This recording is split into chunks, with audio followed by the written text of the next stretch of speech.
Okay, good morning, everybody. We're holding, good morning, it's Chodesh actually. We're holding on the portion, the fourth part, fourth portion in the portion of Koidach.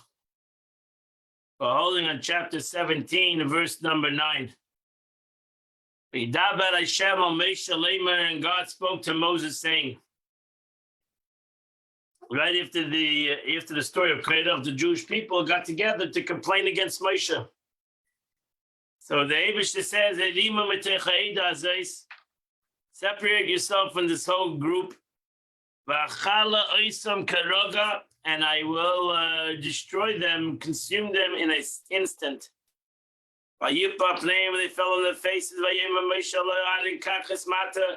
so Moshe told Aaron, take your censer, take your pen, and put upon it fire, from the altar of Simch, and put upon a potatoes, go very quickly. To the congregation, and bring them forgiveness. Because the anger has gone out from before God. A plague has started.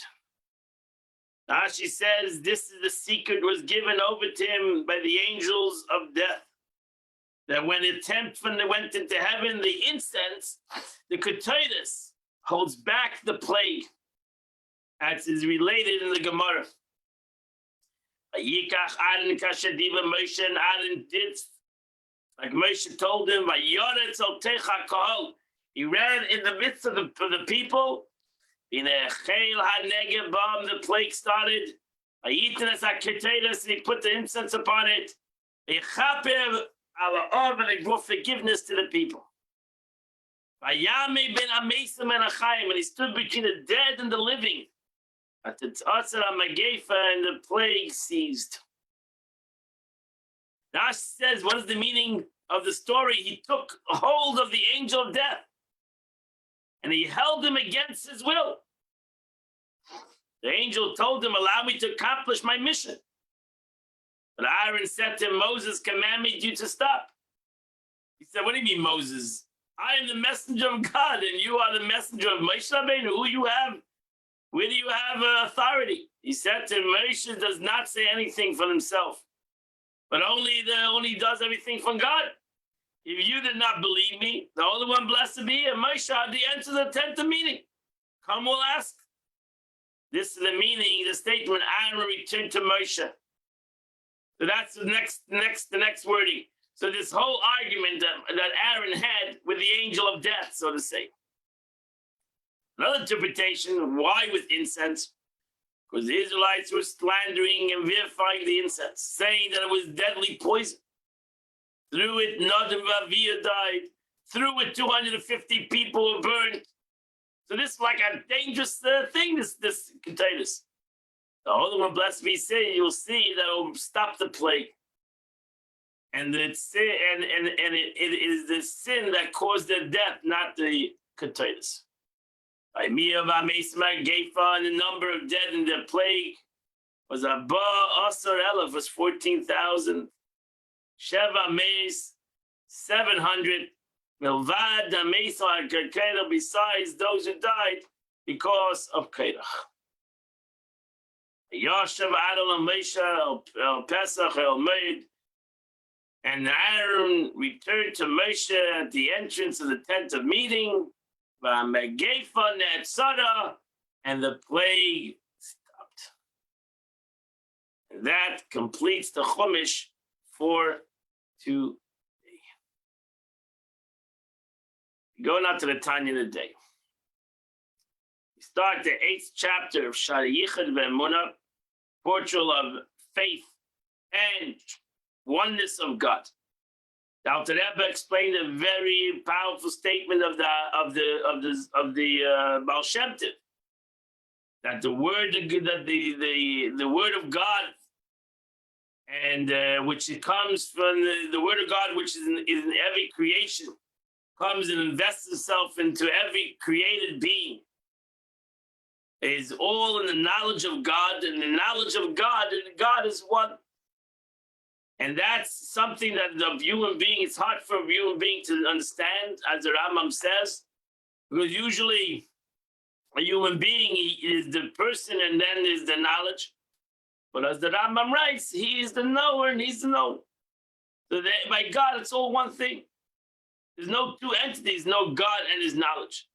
So too, even the knowledge of God in the upper worlds and the knowledge of God in the lower worlds are all united with God himself. And therefore, ultimately, as the knowledge of God is in this world, God is in this world. That's really what the point is.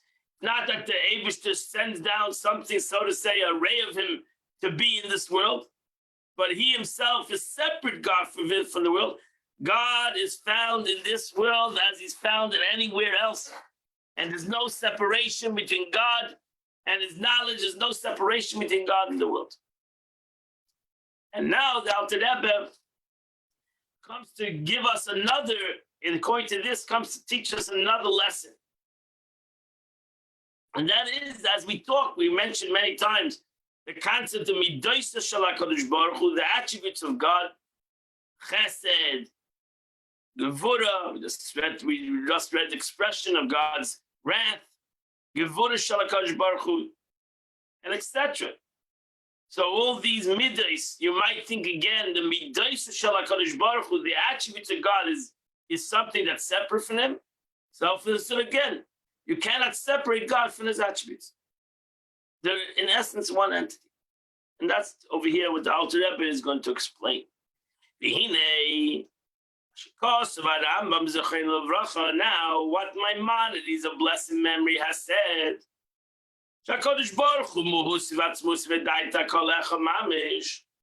the Holy One, blessed be his essence, be and being, and his knowledge are completely one. Achdus Hapshuta, a perfect unity. It's not a composite. It's united. It's not a concept of putting things together. It's one entity, which is again hard for human being because we only put things together. But by God, it's one entity. It's one concept. That's how the Rambam explains it. And the Rambam himself says this concept is hard for human being to comprehend. So the Alter Rebbe says, but ultimately we have to understand this, that we cannot compare God to at all to a human being and the way he comprehends something in his knowledge, because God's knowledge is one. So by comprehending that, we understand that God is right here.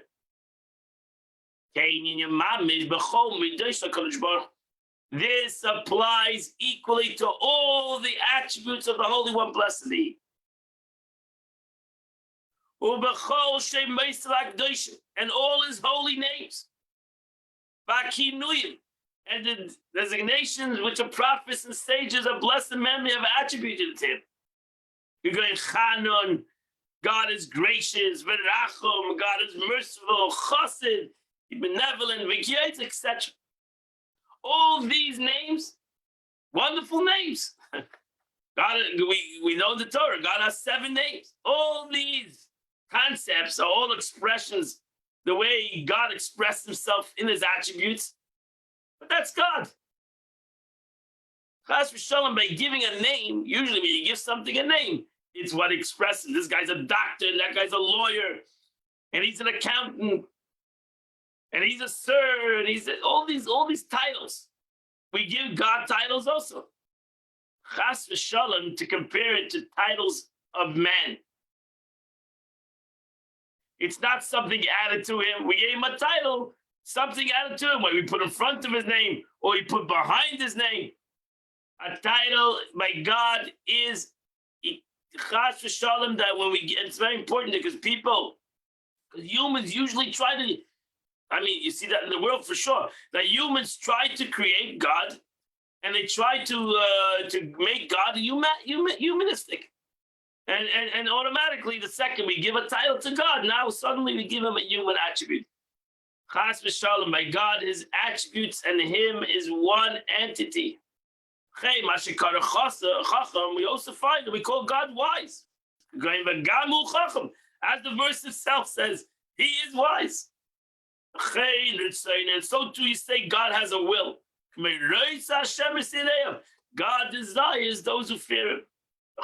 He wishes through kindness. God desires, God desires the repentance of the wicked and doesn't desire.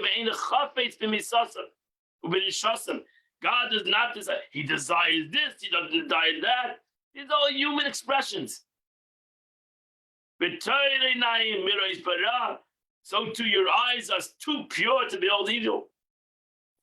Another thing that he does not desire. From the above verses, then, we see that emotions, wisdom, and will are all described to God. So that now the Rebbe says, don't think chas v'shalem.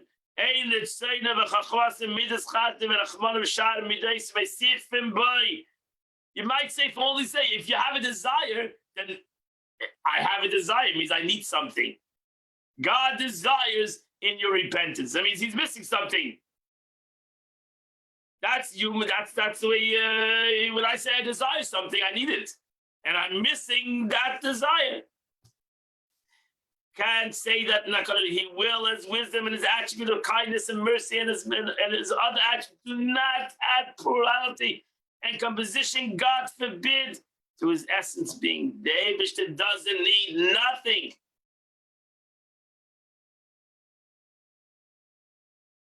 It's all the same. It's all within his being.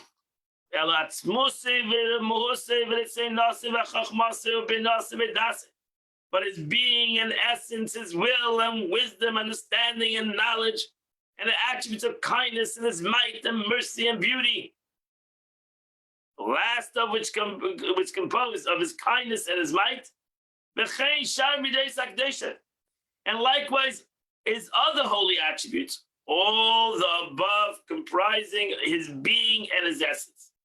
And his will and his fitness of Chabad, his mitzvah, constitutes an absolute, perfect unity, which is the very being and essence. And that's very hard to comprehend. It's even harder to comprehend the knowledge of God, because knowledge is something we all can comprehend, is very aloof. Chachma itself, wisdom is something that's above and beyond even comprehension of a human being. He understands that. But the midah, an attribute, chesed, that God has kindness, and that is part of that's very hard, because I'm who I am, and I have kindness. And that's why myself, as a human being, we have kindness and severity. We're Jekyll and a Hyde.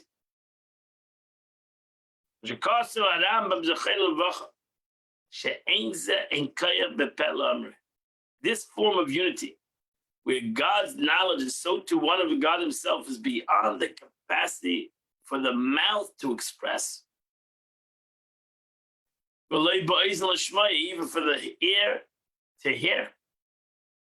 And beyond the capacity of the heart of man to apprehend it clearly. And that's very difficult. For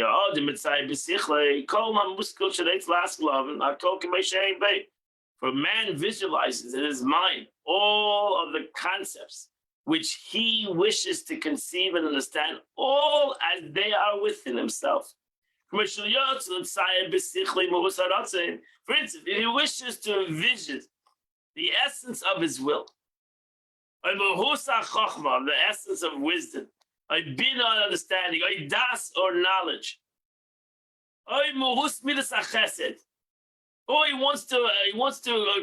to visualize in his mind the attribute of kindness, the attribute of mercy, his mercy. He visualizes them as they are within himself. Just as this is with regard to vision of one's own intellect and emotion, so to regard individual desire to apprehend divine intellect and emotion, he endeavors to do so by envisioning the intellect and emotion they found within himself.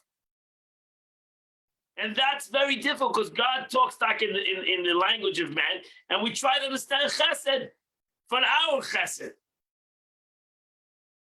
And we try to imagine that thus, like our chesed is something that we add to ourselves. Our gevura is something that we add to ourselves. That is the titles that we give ourselves. I am a kind person. I am a strong person. I am a compassionate person. So do we try to do that to God? God is compassion. God is compassion. He's not He is. That's the Eibishter is the essence of compassion. It's not that he does compassion. He is compassion. God is kindness. But in truth, the Holy One, blessed be, is high and exalted. And holy is his name, meaning his name too is holy and set apart. For it implies the root of Kodesh, that his name is holy. His title is holy. So to say that the Holy One, blessed be, he is separate by many myriads of degrees of separation. Ain't safe, infinite. The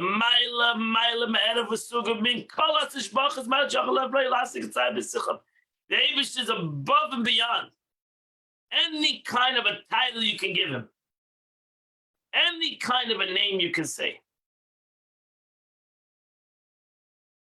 That's why, for this reason, that God is called the Holy One, blessed be he. For the degree to which he transcends created universe, defies mortal conception. That's why you see in the first 3 verses of Shemoneh Esrei, the first bracha, the first blessing in the Shemoneh Esrei is God's kindness. The second blessing of Shemoneh Esrei is God's strength, Ata Gibar. What's the third blessing in Shemoneh Esrei? Kaddish, Ata Kaddish. Because we shouldn't think that God's kindness and God's strength is like our kindness and strength. No. God is Kaddish. His kindness, his strength is beyond our comprehension of kindness and strength.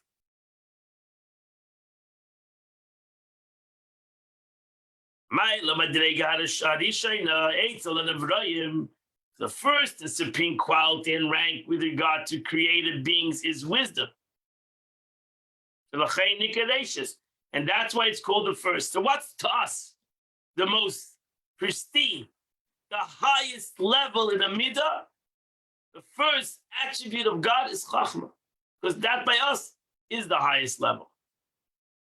So Targum Yonasan interprets Bereshis, in the beginning God created, to mean wisdom. That the Bereshis, the Eibush, created wisdom. Thus wisdom also connotates that which is the first in quality and the source of all other attributes. And that's why wisdom is the beginning, Bereshis, the beginning, and not only the beginning, but the source of everything. Because indeed, it is the beginning. Chachma is the beginning, and not only the beginning, but the fountainhead, Makar, the source of all life force of creations. For from wisdom are derived understanding and knowledge. Chachma, bina, das. Wisdom, im ein chachma, ein bina. If there's no wisdom, there's no understanding. So from wisdom, the first and the source comes understanding. And from wisdom and understanding comes das, comes knowledge. From wisdom, understanding, and knowledge, now we have chesed and gevura. Without wisdom, you don't have any chesed.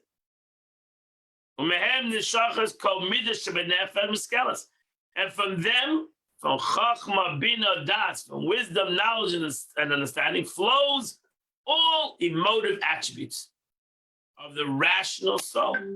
Ava, chesed, rachamim, etc., etc., the mercy and likewise. All these derive from chachma. As you see it, looking in ourselves, as you see it in reality,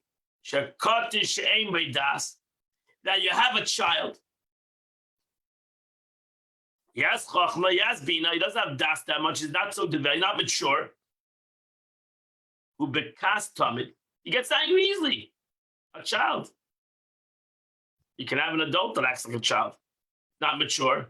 So he gets angry very easily. He has no control. He has no control over his emotions. His chachma and bin das are not controlling his emotions. And therefore, he gets angry very easily, and he can become unkind. He can simply become very selfish. And then so too, his ava is very quick too. Right? A child, he can get angry very fast, but he can get happy very quickly too. And you can make him happy with a very small thing. The bottom kindanen, you give him a candy. So now suddenly he gets happy. A mature person says you're getting happy with a candy. That's what making you happy. But a child, a candy, he'll get happy. Really you shouldn't have any avatar candy. But you see that a child quickly angers, quickly comes back to Ava, and it's for Nadishkeit. It's for very immature things. Why? He's lacking understanding. He's lacking the concept of understanding. To love things that he should love. Because ultimately, everything is according to one's understanding. Chachma bina das. So a child loves small things, angers over small things. It's very selfish. Can become very evil. From the emotive attributes of the soul, words and letters of thought issue forth. For a soul thinks that which it loves. And how to perform deeds of goodness and kindness. And so too with the other emotive attributes. They all serve as a source for the words and letters of thought. Within every thought in the world,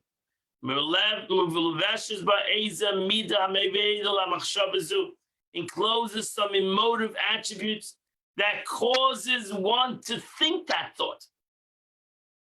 And the attribute becomes the force. So now that I love something, if I have a desire for something, now I'm thinking about it. I'm visualizing it. I am talking about it. It's all pushed by that midah. So if I have chesed, if I'm about chesed, and I think about it, I'm trying to think all ways to do it. I'm talking about it. I'm contemplating it. And so to say the opposite. Kairach, for example, was about machlekes. That was his nature, to create a machlekes. He thought about it. He contemplated it. He had a desire for it. And he ultimately created it through speech. And that's the way, that's the life force of this thing. And for the letters of man's thought, proceeds to the letters of his speech. And they, the letters of his thought, are there verifying, actual verifying, they become the life force of his speech. And ultimately, speech brings to the action, to give the tzedakah, to do the chesed. And it is an example for a king who orders the servants to give charity, meaning his speech causes his charitable thought to result in action. And even a man himself does some deed which he had thought of doing. In this instance, no speech is involved. His thought leads directly to action. Nevertheless, the Alter Rebbe goes on to say here too, in order for the life force to descend from thought to action, it must pass through the intermediate stage which resembles speech. So the power of the soul and its life force, which encloses itself in this deed, is an absolute nothing in relation to the power of the soul and its life force, which encloses itself in the speech of man. They are to each other as a relation, a comparison of the body to the soul. To the same degree that there's no comparison between the power of the soul and its life force, which encloses itself in the speech of man, the power of the soul and its life force, which encloses itself in man's action. Right? There's no comparison between thought and speech. There's no comparison between thought, speech, and action. Therefore, the power of the life force has ascended so far to be able to close itself in action, already undergone contractions, condensations, which are far below the power of speech.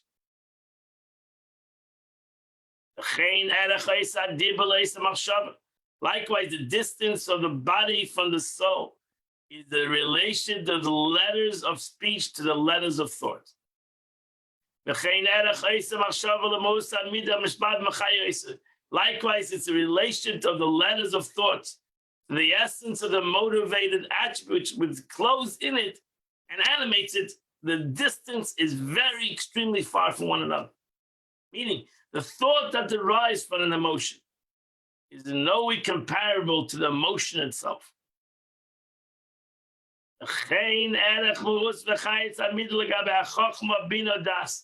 And likewise, the relation to the essence of the life force of the emotive attribute in comparison to the wisdom, understanding, and knowledge, which together constitute the intellect, in which this attribute was derived. So, if you look in a man, if you look in a human being, you have his intellect, you have his emotions. These emotions now come back to his intellect, that he thinks of it, and he thinks of it. Now he starts thinking of it in words. Now he starts to speak the words. Now he starts to do the action. Each of these levels, each of these compartments are so far from one another that it's almost like spiritual to physical. So the action to the words in his thought, or the words in his speech, the action to his speech is a far distance. Not almost maybe you can't compare even a speech. Like we all do. We speak well. We don't do that well. That's why the Mishnah says, talk a little, do a lot. Because a lot of times we speak a lot, but do very little. So there's so far between our speech and our thought and our actions. Then you take the thought of speech to speech. It's also like the soul to the body. The thought is like the soul. The speech is to the body. Is the body. Then you take the thought of speech to the midah that's pushing it, the attribute of chesed. So chesed within me, to the thought of my chesed, is like the soul to the body. The attribute of chesed, where did it come from? My attribute of chesed, that I have chesed, comes from my intellect. Started off chachma bin das. So the emotions to my intellect are like the soul to a body. And then my chachma bin das to my chachma, which is higher than me, is again like a soul to a body. So everything is relative. We thus see the chain of descent from level to level, beginning with wisdom and cultivating it in action. In essence, if you understood what I just said, in essence, it goes from the mind, comes to the heart, goes back to the mind. This can happen very quickly. It starts off in my mind, and that's why I have a chesed. So I start with my mind to do chesed. Now my emotion comes back to my mind and pushes me to think about the chesed in words. What is the chesed I should do? Then sometimes usually, if I need to tell somebody else to help me, so I have to speak the chesed. And then ultimately we do the chesed. Either I do the chesed or somebody does it. So this is a journey. Each level bears no comparison at all, even to the level immediately precedes it. There's really almost such a distance between those 5 levels that I just said, that each and every one of them maybe doesn't look like at all like the original idea. Emotions cannot be compared to intellect. Thought cannot be compared to emotions, and so on. Surely then, there can be no comparison whatsoever between the lowest degree of action to the highest degree of wisdom. So if you understood this journey, again, you have to start the journey. Everything starts from Chachma. From wisdom, it comes to Bina. From Bina, it comes to Das. Right? It travels from wisdom to understanding. From understanding, it comes to knowledge. Knowledge awakens up my chesed or my gevurah, whatever I'm thinking about. Knowledge, we're talking about chesed, for example, kindness. Knowledge awakens up my emotion to do chesed. My emotion of kindness goes back to my brain to think in words the chesed I'm going to do. Now I have thought of chesed. My thought, again, if I need to express it, comes down into my dibur, and then we actually do the chesed.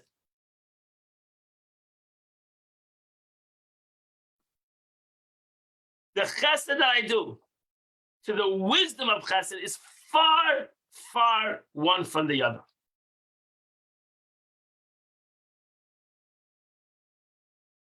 So if you understand that in a human being, this applies all to the soul of man. The soul of all created beings. And all the higher, upper worlds and lower worlds. In the worlds, and so too in my soul, in my own being, everything starts off from wisdom. And not only everything starts off from my wisdom, it's the beginning, it's the source of everything. And it's the life force. Ultimately, it's the life force of everything that happens. That's the way a human being puts everything into compartments. And the way one thing flows from the other, and ultimately something happens from the chachma, from the wisdom, my wisdom, ultimately something is made, something is physically happens. God, however, as we'll soon conclude, is distant from the degree of his wisdom, as he is from that of action. From the divine perspective, action and wisdom are humbly equal. God and his action, his wisdom and his action are one. A human being, his wisdom and his action are not at all one entity. By the Eibishter, it's all one. You have expression in Adavi, who he says and it happens. It doesn't happen by a human being that way. God thought and it happened. So God thought something and it happened. By a human being, it doesn't happen that way. Yes, there's a journey. There's a journey. And from his thought to his action, it might not be that what he thought will happen ultimately. And ultimately, what he thinks not always happens. Because there's a journey between Chachma and Asiya, between wisdom and action. By the Eibishter, his thought and his action, all the same. His thought is his action is his thought. They're totally united. They're all within him. So that's the whole world. If you want to try to, the whole world is within him.